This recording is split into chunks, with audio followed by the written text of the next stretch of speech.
नमस्कार। चंद्रकांत भाई भट्ट अमेरिका से। मैं आपके लिए कितने सालों से वीडियो बना रहा हूँ।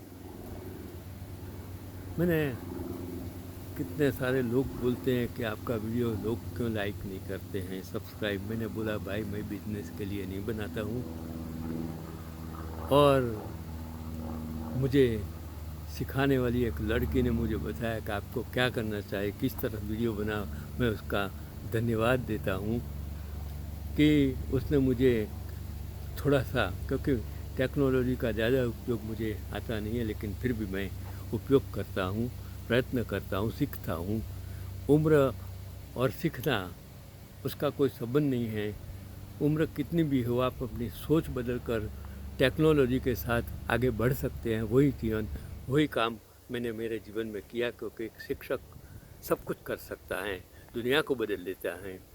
तो आज का मैंने वीडियो खास आपके लिए इसके लिए बना कि विज्ञान बदल रहा है, आप बदल रहे हैं, समय बदल रहा है, आपको आपकी सोच बदलने की ज़रूरत है। मैंने एक आर्टिकल जो पढ़ा, क्योंकि मैं तो विज्ञान का, जो क्रोमोजन्स हैं उसमें जो जीन्स हैं, और जो आपके शरीर में जब दो माँ बाप के सेल जो मिलते हैं, शुक्र शुक्र कोश और अंड कोश मिलते हैं, और जो कोश बनता है उसमें जो क्रोमोजोन्स होता है, और वो क्रोमोजोन्स में आप देखेंगे तो दो चीज़ हैं, dominant character and recessive characters. आपके शरीर में स्त्री या पुरुष में दो प्रकार के कैरेक्टर्स होते हैं, डोमिनेंट एंड रिसेसिव। तो जो कैरेक्टर्स डोमिनेंट प्रभावी लक्षण होते हैं, वो प्रच्छन्न लक्षण को दबा देते हैं। आप में पुरुष और स्त्री दोनों का गुण है, लेकिन जो क्रोमोजोन्स में XX XY में से जो बनता है, उसमें प्रभावी लक्षण अगर पुरुष के हैं तो आप पुरुष बनते हैं, और प्रभावी लक्षण स्त्री के हैं तो आप स्त्री बनते हैं। लेकिन प्रभावी और प्रच्छन्न लक्षण को आज विज्ञान बदल कर लड़के में से लड़की और लड़की में से लड़का कर सकता है। आप कोई भी पुरुष हो या स्त्री हो, आप में दोनों ऑर्गन्स होते हैं, लेकिन वो ऑर्गन्स में जो प्रभावी लक्षण वाला ऑर्गन पुरुष बनाता है, प्रभावी लक्षण वाला ऑर्गन आपको स्त्री बनाता है। और वो जीन्स आप में कैरेक्टर्स नक्की करता है। वो कैरेक्टर्स आपका शरीर का जो रंग रूप है वो नक्की करता है। वो आपके माँ बाप, आपके पूर्वजों 4 पीढ़ी में से, आपके फादर के फादर मदर, आपके मदर के फादर ने मदर, और उनके फादर मदर, सब 4 पीढ़ी से आते हैं। कोई आपका बाल, कोई आपका नोज़, कोई आँख, कोई कान, ये सब कुछ आपके जेनेटिक्स, आपके फादर में से, मदर में से आता है। वो आपको सोचने की, समझने की ज़रूरत है। तो एक आर्टिकल्स मैंने पढ़ा, क्योंकि भारत में आज तक अंधविश्वास, अंधश्रद्धा, अज्ञानता, धर्मांधता से हम हमारी सोच बदलने को तैयार नहीं है, जो अमेरिका में हो सकता है। कि मैंने पढ़ा कि बीकानेर का एक लड़का बना लड़की, उसके इस फैसले से उसका परिवार खुश हुआ। तो जो, और उसका जो, मैंने जब ये फेसबुक पर पढ़ा तब उसने लिखा था कि आज किया उसका स्वागत बीकानेर का एक लड़का लड़की बना। उसके इस फैसले में उसका परिवार भी साथ खड़ा नज़र आया, और जब बीकानेर पहुंचा तो उसका भव्य स्वागत सत्कार भी किया गया।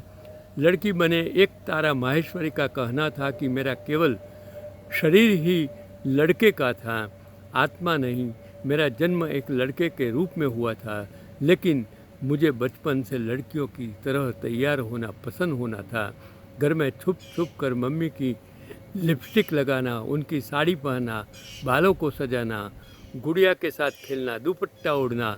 तब मैं छोटी थी, इसलिए घर वालों को लगता था कि बड़ा होगा तो सुधर जाएगा, लेकिन मेरी लड़कियों की तरह तैयार होने की इच्छा बड़े होकर भी नहीं बदली। उसने बताया कि अपने शारीरिक आकर्षण को डरते डरते अपनी माँ को इस बारे में सब कुछ बता दिया। माँ ने पिता को जब यह बात बताई तो पिता ने पहले तो गुस्सा किया, इसके बाद वह भी मान गए। और एकतारा माहेश्वरी ने बताया कि उन्होंने 3 साल विदेश में रहकर हार्मोनल चेंज करवाए। मैंने वही तो आपको समझाया कि everything is possible because everything is genetical. आपके शरीर में dominant and recessive both the characters. कभी कोई लड़का लड़की जो एथलेटिक्स में जाते हैं, जो उसका जीन्स है वो लड़की होती है तो उसका जीन्स पुरुष जैसा होता है, तो आप देखेंगे उसका बर्ताव, उसका आवाज़, उसकी वाणी और उसका वर्तन वो जैसे कभी कोई लड़का लड़की के आवाज़ में गा सकता है तो उसका जो डोमिनेंट कैरेक्टर्स दबा हुआ है रिसेसिव वो खुलकर बाहर आता है। जैसे महेश नरेश, उसमें महेश दोनों आवाज़ से गा सकता था, वो कैसे हो सकता है? कभी कोई लड़का उसका जो हावभाव वर्तन वो लड़की जैसा होता है, उसका यही तो कारण है कि मैं अब बात करता हूँ। एकतारा माहेश्वरी ने बताया कि उन्होंने 3 साल विदेश में रहकर हार्मोनल चेंज करवाए। इस दौरान शरीर के बालों को हटाने की असहनीय पीड़ा भी सही। उसके बाद लाखों रुपये खर्च करके जब एकतारा बनी तो पहला सवाल यही था कि घर वाले स्वीकार करेंगे कि नहीं। लेकिन जैसे ही वह घर के दरवाजे पर पहुंची, परिवार ने उसके स्वागत में ढोल नगाड़े बजाए। आस पड़ोस से लोग भी इस अनोखे उत्सव का हिस्सा बनने के लिए वहां पहुंच गए। इस दौरान रिश्तेदारों ने भी एकतारा को गिफ्ट देकर उसका स्वागत किया और एकतारा का नया रूप देखकर पिता भी काफ़ी खुश दिखाई दिए और उनका कहना है कि किसी परिवर्तन को पहचान कर खुले दिल से स्वीकार करना और उसका साथ देना ही असली इंसानियत है। तो मैंने आपको एक आर्टिकल सोच बदलो, मैंने पहले ही कहा और आज भी कहता हूँ, सबको कहता हूँ, सोच बदलो। हिंदू, मुसलमान, धर्म कोई भी हो, आप अपनी सोच बदल कर न तो हिंदू देखो, न तो मुसलमान देखो, न तो सिख देखो, न तो ईसाई, इंसान में इंसान ही देखो। जानवर में जानवर देखो, इंसान में कभी जानवर देखने की कोशिश मत कीजिए। इंसान में कभी धर्म देखने की कोशिश मत कीजिए कि धर्म न हिंदू बनेगा न मुसलमान बनेगा, इंसान की औलाद से इंसान बनेगा। ये सोच के साथ जियो। आज भारत में जिस तरह पोलराइजेशन हम कर रहे हैं वो गलत है। वो राजकारणियों ने देश को बर्बाद करने की एक साजिश, पूरा विश्व में हम धर्म परिवर्तन की जो बात करते हैं वो गलत है। कभी धर्म से आपका परिवर्तन नहीं होता है। जेनेटिकल परिवर्तन हो सकता है, लेकिन धार्मिक, मानसिक, शारीरिक परिवर्तन आपको नुकसान पहुंचा सकता है। तो आगे का एक मैंने आर्टिकल्स जो पढ़ा जो आपके लिए कि 24 घंटे जलने वाला दीपक इंसान क्या कर सकता है।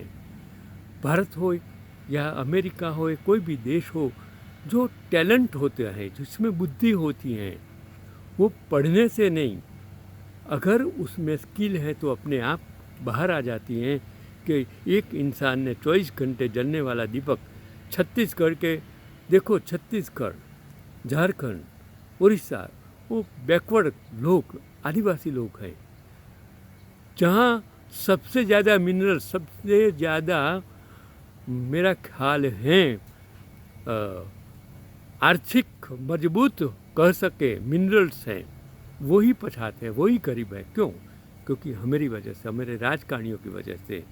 कि छत्तीसगढ़ के कोना गांव के रहने वाले 62 वर्षीय कुम्हार अशोक चक्रधारी की अपनी कोई दुकान नहीं है, इसलिए आसपास के गांवों में रहने वाले लोग उनके घर आकर उनकी बनाई कलाकृतियाँ खरीदते हैं। और अशोक कहते हैं कि हम पीढ़ियों से मिट्टी शिल्पकला के शौकीन हैं, कर रहे हैं, यह हमारा पुश्तैनी काम है जो मैंने अपने पिता से सीखा था। मैं हर कहता हूँ कि वो ज़माना था तो हर गांव में ITI थी, कुम्हार वाला, नाई वाला, सुथार वाला, पंचालवाड़ा, भावसारवाड़ा, वो वहाँ एक मैन्युफैक्चरिंग होते थे। किस प्रकार का एक पीढ़ी से दूसरे पीढ़ी हम व्यवसाय देते थे। उसमें स्कूल जाने की ज़रूरत नहीं थी और कोऑर्डिनेशन था पूरे गांव का, पूरे लोगों का, पूरे समाज का। तो इसी तरह उसने कहा कि मेरा पुश्तैनी काम है जो मैंने अपने पिता से सीखा था और बचपन से यही मेरी कला है और यही हमारा रोज़गार भी है। मेरी 3 बच्चियां हैं, ये पढ़ने जाती हैं और मेरा हाथ भी बंटाती हैं। उनमें भी कहीं न कहीं यह कला है। मैं अपनी कला को और निखारने रहने के लिए नए नए आइडिया सोचता रहता हूँ और कुछ ऐसा बनाता रहता हूँ जो मेरे आसपास लोगों के काम आ सके। 2019 में दिवाली के पहले मैं दिया बनाने के नए डिज़ाइन के बारे में सोच रहा था, तभी मैंने एक YouTube वीडियो में ऐसा दिया देखा जो अपने आप देर तक जलता था। उसमें तेल भरकर रखने के लिए एक कुंड था जिससे दिया खाली नहीं होता था और जलता रहता था। मुझे यह बहुत दिलचस्प लगा और मैंने खुद यह दिया बनाना शुरू कर दिया। 5-6 बार कोशिश करने के बाद मैंने 1 हफ्ते में इसे बना दिया और हर बार मैंने बेहतर डिज़ाइन बनाया और उसको जलाकर टेस्ट करता था। इसलिए फाइनल दिया बना जो कम से कम 24 घंटे तक लगातार जलता रह सकता है। पहले साल उन्होंने 100 दिए बेचे, दूसरे साल उन्होंने उसे दुर्गा पूजा में भी बनाया और 200 रुपये में 1 दिया बेचा। इसके बाद उन्होंने इस दिया को वीडियो फेसबुक पर डाला जिससे इन्हें कई फ़ोन कॉल आने शुरू हो गए और देश के कोने कोने से उन्हें हज़ारों दिया का ऑर्डर मिला और लोग उसे मैजिक लैम्प कहने लगे। यही तो मैं बोल रहा हूँ कि टेक्नोलॉजी, ये फेसबुक, ये वीडियो, ये यूट्यूब पर से आप कुछ सीखिए। बम बनाना मत सीखिए, आतंक फैलाना मत सीखिए, इंसान को इंसान से लड़ाना मत सीखिए, भाईचारा बनाने की कोशिश कीजिए। अहम, स्वार्थ, ईर्ष्या उसको छोड़ दो, मानव बनो, इंसान बनो, किसी के काम आ सको ऐसा सोचो। और ये राजकारणियों जो आज धर्म से जोड़कर धर्मांधता फैला रहे हैं, देश को बर्बाद कर रहे हैं, आपकी सोच बदल रहे हैं, ऐसे राजकारणियों को देश में से निकाल दो, फेंक दो। आज राजकारण ने देश को बर्बाद कर दिया है। जब वहाँ जिस देश में MP MLA बिकते हो, इस देश में भ्रष्टाचार कैसे मिट सकता है? जिस देश में लोग सोच के साथ काम करते थे, आज़ादी के बाद अच्छे अच्छे लोगों को देश में संसद में भेजते थे, आज हमने उसे मुड़ीवाड़ी संसद बना दिया है। पैसों से हम खरीद सकते हैं, बेच सकते हैं। वो लोगों को आप निकाल दो, देश से बाहर निकाल कर दो, तो आपका देश बचेगा, आपकी लोकशाही बचेगी। और ऐसे जो गरीब लोग हैं वो अपना रोजगार, आज ज़रूरी है बेरोजगारी दूर करने की, आज ज़रूरी है महंगाई कम करने की, आज ज़रूरी है देश में अच्छी शिक्षा। मैं सोचता हूँ बड़े बड़े मंदिर बनते हैं तो बड़े बड़े मंदिर के वो ही पैसे से क्या बड़े बड़े हॉस्पिटल, बड़ी बड़ी शिक्षा के दाम क्यों नहीं बन सकते हैं? लेकिन हमारी सोच हमें नहीं बदलने देते। वो राजकारणी, वो सोशल मीडिया से खरीदे हुए एजेंट, उनसे बचिए और आगे बढ़ने का काम कीजिए। यही आज का मेरा पैगाम है। चंद्रकांत भाई भट्ट, अमेरिका से।